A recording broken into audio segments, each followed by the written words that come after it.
చూడండి ఈరోజు lunch with balanced డేట్లో ఏమేమి పెట్టాను. రైస్, ఒక బౌల్ రైసు, 2 పుల్కాలు, ఒక కోడిగుడ్డు, పెరుగు, ఇది టమాటా పచ్చిమిర్చి రోటి పచ్చడి. రోటి పచ్చడి అంటే రోట్లో వేయలేదండి, మిక్సీలోనే పెట్టాను. ఇది మటన్ కర్రీ. ఇప్పుడు నేను న్యూట్రిషియస్ వాల్యూస్ చెప్తాను చూడండి. రైస్లో కార్బోహైడ్రేట్స్ ఉంటాయి, ఒక బౌలే తినాలి. 2 పుల్కాలు, పుల్కాల్లో కార్బోహైడ్రేట్స్ మరియు ఫైబర్ ఉంటుంది, ప్రోటీన్ కూడా ఉంటుంది.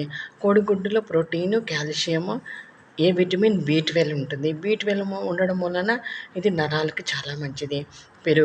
పెరుగులో calcium, protein, fat, A vitamin, B12 vitamin ఉంటుంది. ఇది టమాటా పచ్చిమిర్చి రోటి పచ్చడి అండి. ఈ రోటి పచ్చడిలో A vitamin, C vitamin, fibre ఉంటుంది. రుచి కోసం పెట్టుకున్నాను.